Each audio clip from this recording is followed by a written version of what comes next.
We've had many productive ongoing discussions with the Secret Service regarding how we'll be assisting them in protecting the President-elect and his family when they're here in New York City. We've been planning this with an eye towards how we keep New Yorkers safe and to minimize disruptions to all other New Yorkers, tourists, public transportation, and those who need to make commercial deliveries in the area surrounding Fifth Avenue. We're striving for the proper balance here, and it will be a fluid plan that changes as circumstances dictate. Understand, we're not going to detail the Secret Service's plan to protect the President-elect. Today, we're here to talk about how the NYPD plans to maintain traffic flow in a way that will be safe and efficient for everyone. I know that many people who live and work in the area around 56th and 57th Street have a lot of questions about all this. For the first time in decades, our country will have a New York City resident as President of the United States.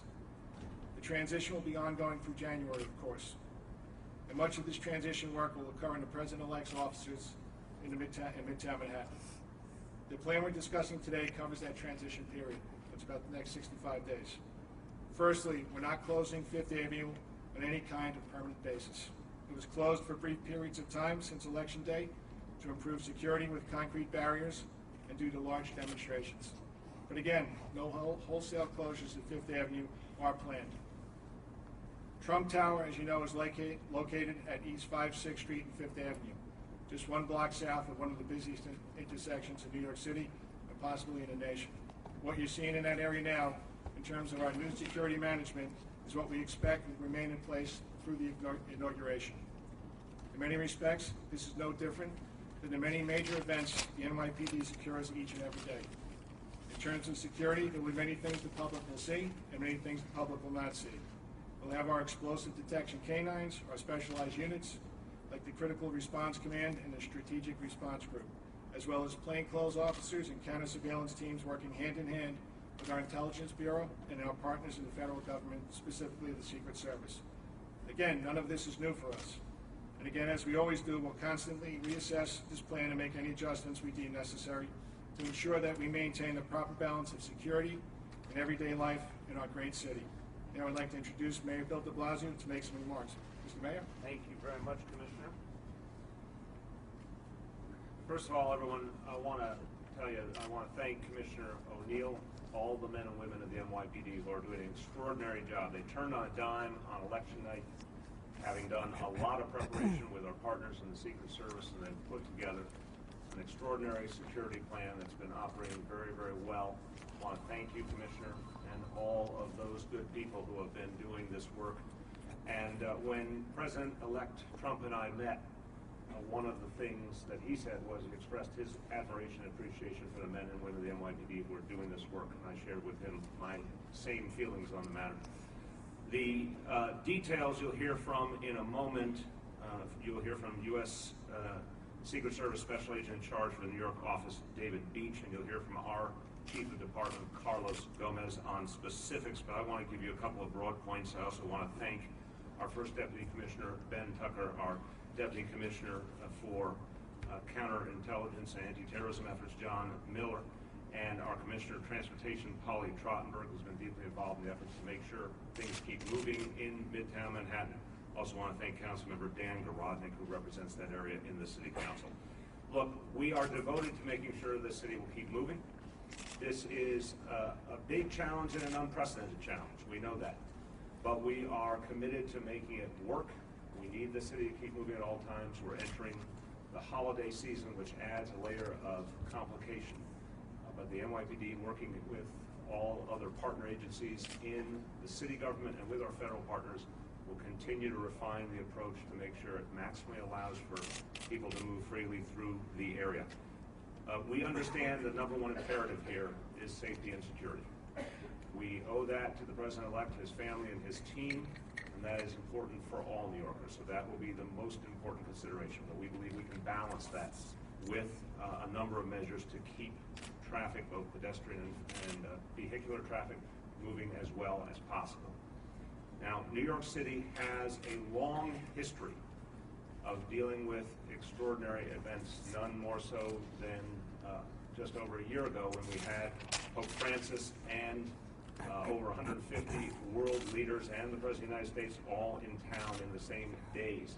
The NYPD did an extraordinary job working with our federal partners in that time, keeping everything moving and keeping everyone safe. So this extraordinary department is no stranger to these challenges, and it is a known fact that Presidents of the United States, including, of course, President Obama, have come into New York City on a regular basis throughout their presidencies, and there are very refined approaches to handling those visits. So the NYPD is particularly well suited to take on this challenge. But it is an unprecedented challenge. In the modern world, with the security dynamics we face today, we have never had a situation where a President of the United States would be here on such a regular basis. Although, again, the details of his future plans are unknown, but we certainly know over these next 65 days he will be here very regularly. We've never had that situation before, and certainly not with the focal point location being in the heart of Midtown Manhattan. But the NYPD is up to the challenge, and the City of New York is up to the challenge. I have no doubt about that.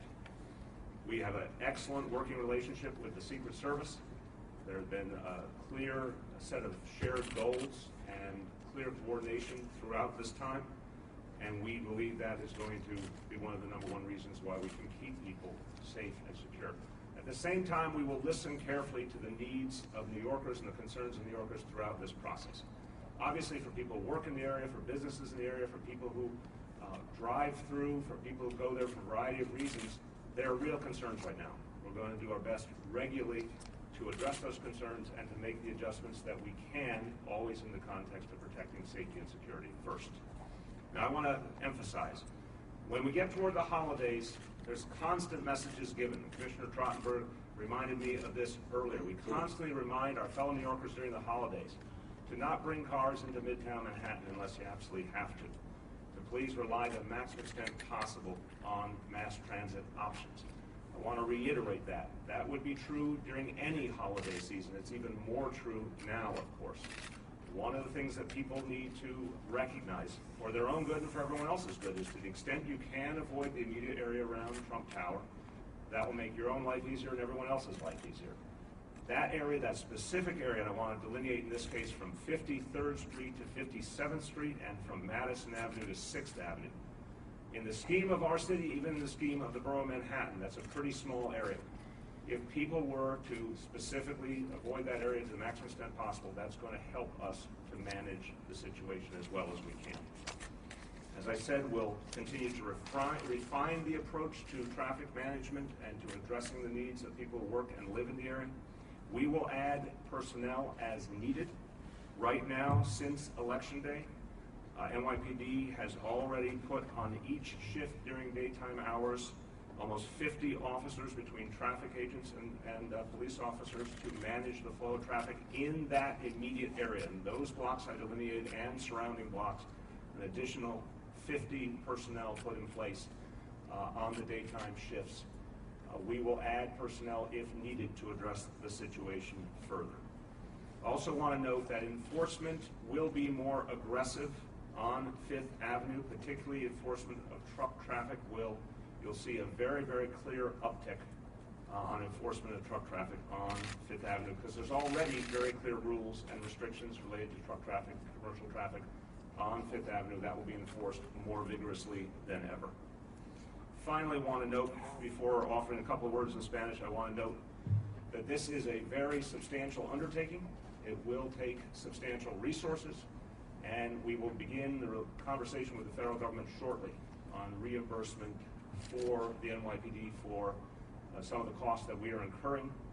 We are particularly concerned about overtime costs, and we think it's a very valid situation to turn to the federal government for the maximum possible reimbursement for those costs. Again, a situation that this city has never been faced with before. We believe the federal government will understand that situation and be willing to help. Those conversations will begin in earnest soon. Just a few words in Spanish. La policía está trabajando con el servicio secreto para asegurar que la Quinta Avenida siga abierta. Debemos garantizar el flujo del tránsito en Midtown, pero también la seguridad del presidente electo y su equipo. With that, I want to bring forward a man who's been already a great partner in this work. I want to thank him and all his colleagues for that. The Special Agent in charge of the New York office for the Secret Service, David Beach.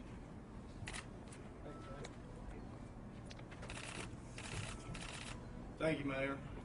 First, I'd like to begin by thanking the Mayor and Commissioner O'Neill and the men and women of the New York City Police Department, not just for their efforts over the last week and a half, not for their efforts on election night, but their efforts over the last year enduring a very, very difficult and challenging time in partnership with the Secret Service, protecting two major presidential nominees. So on behalf of the Secret Service, I'd like to thank you both for opening the resources of the city and the New York City Police Department to us, and thank you for your partnership. Regarding the President-elect's residence and security planning in general for the Secret Service. The planning and execution of security at Secret Service protected venues in New York City is a collaborative effort between the Secret Service, the New York City Police Department, and of course the New York Mayor's office. The security plan is collectively developed by the partners based on factors unique to each and every venue.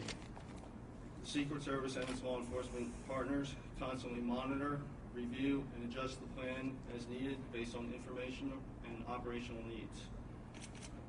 One element in determining any venue security plan is its impact on the local residents and merchants, as well as its impact on the daily operations of the community at large.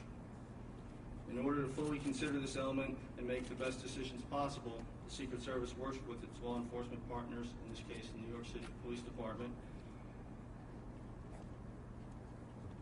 to communicate with the community to better understand their needs and their concerns.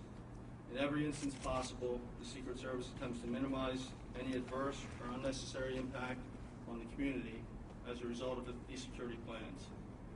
Notwithstanding, the Secret Service, in conjunction with the New York City Police Department, is committed to providing the highest level of security and fulfillment of our no-fail mission of national security and public safety. As a matter of practice, security plans will evolve in order to address emerging threats and to improve efficiency in its operations. Whenever possible, the Secret Service will communicate these changes to community members without compromising operational security. Specific security measures, activities, timing, number of personnel, and resources are not discussed outside of the law enforcement community. The long-term success of security planning in New York City is directly attributable to the long-standing, strong partnership between the Secret Service and the New York City Police Department. Finally, I would just like to add that throughout my career, I've traveled all over the world. I can think of no city better equipped, better prepared to deal with this challenge than New York, partly because of the strength of the police department, but more importantly because of the strength and resiliency of the citizens of New York City. So I would like to thank everybody for their patience in enduring this challenge. Okay, Dave, thank you very much. We look forward to the continued partnership. I'd like to introduce from DOT Commissioner Polly Trottenberg. Polly? All right, I got the order out of place. Now I'd like to introduce Chief of Department Carlos Gomez. Good afternoon, everyone.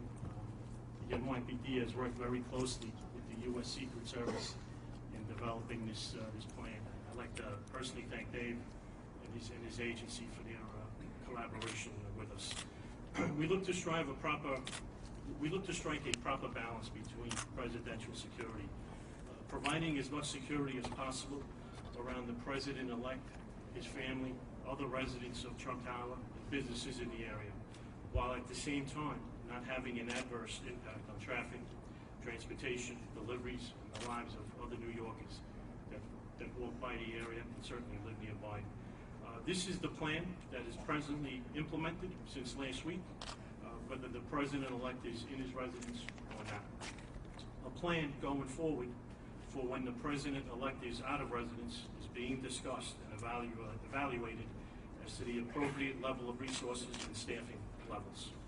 We have committed a substantial number of resources to Trump Tower, a real substantial number, 24 hours a day, around the clock. Uniform officers will be assigned to security posts around the perimeter of the property. Officers will be assigned to assist Secret Service personnel at screening and checkpoint locations along Fifth Avenue in front of the entrance to Trump Tower. Officers will be assigned to intersection control, will be assigned as blocker vehicles. They will also man the Delta barriers that have been placed on 56th Street between 5th Avenue and Madison to control vehicular access. We will also have officers assigned on observation posts at elevated positions and on rooftops. And certainly we will have a good number of personnel available to address any demonstrations that pop up. And over the last 9 or 10 days now, we've had 6 such demonstrations occur right in front of Trump Tower. In addition to those resources, we will have resources from our Counterterrorism Bureau in the form of heavy weapons teams from the Critical Response Group. We will have dogs there, explosive detecting canines, as well as other officers from the Counterterrorism Bureau equipped with radiation pages, as well as other devices. We'll be enforcing the truck restrictions that are already in place. We took a strong look at that, and we really mean it. We're going to start enforcing this right away. And I'd like to announce the following restrictions. Those truck restrictions are southbound on 5th Avenue between 60th Street to 55th Street, and eastbound on 56th Street from 6th Avenue to 5th Avenue. Truck traffic will be diverted away from these streets. And certainly, one of the toughest jobs in this department is the job of a traffic enforcement officer, traffic agent, and we have a substantial number of those resources also assigned to this area to assist with congestion as well as enforcing the truck restrictions. 56th Street will be closed for all vehicular traffic between 5th Avenue and Madison Avenue. This is where we place those Delta barriers to control access to vehicles. However, pedestrians that reside in the area, that work on the street, want to shop on the street, or simply want to cross 56th Street down to Madison or up to 5th, they will be allowed to do so on the south side of 56th Street, but after being screened by us and the Secret Service. Buses, passenger vehicles will continue to utilize 5th Avenue, but understand that presently 2 out of the 5 traffic lanes are being restricted due to barriers that we have in place. We've also have dedicated plans to implement when we have demonstrations at Trump Plaza. We've identified locations that are within sight and sound of the entrance to Trump Tower, and we established protest areas at these locations. Small groups of protesters will be allowed to obviously be on the sidewalk so that traffic will not be impeded on 5th Avenue. However, when there's larger numbers of protesters, we may have to shut down traffic on 5th Avenue. And we saw that occur last Saturday when we had over 20,000 protesters in front of Trump Tower. So far we've closed 5th Avenue on 3 occasions in the last 10 days due to demonstrations. And certainly when this occurs, we bring in more police sources from other parts of the city to assist us. And we close 5th Avenue for safety concerns, the safety of the demonstrators as well as the safety of motorists. And the field commander at the scene makes that call. I made the call last week, and we will always choose safety over convenience. Once again, this is the security plan that we presently have in place. We are doing this for over a week now. Operationally, every day, it is getting more fluid. We're working more efficiently. We will work closely with the Secret Service, and certainly we could modify this plan as situations change. Thank you very much. All right, thanks, Carlos. And now for the second time, I'd like to introduce the Commissioner of Transportation, Polly Trotman. Polly. Got the step for me. Thank you, Commissioner O'Neill. Look, as you've heard today, obviously security will be the priority for this area, but at New York City DOT, we will be working hand in hand with NYPD to do everything we can to help ease travel conditions. It's an extraordinary pedestrian area. Pedestrian volumes on 5th Avenue are some of the highest probably in the Western world, and we're going to see everything we can do to help ease their movement along the sidewalks. It's an extraordinary bus corridor. There are 140 buses in the morning peak that run along 5th Avenue. We'll be working obviously closely with PD to keep them moving as well as to keep other vehicles moving. And I'll just reiterate, I think, what the mayor said, which is we would say this anyways during holiday times, but to the extent that you can come to this area by mass transit or by foot, obviously that will help us. Thank you.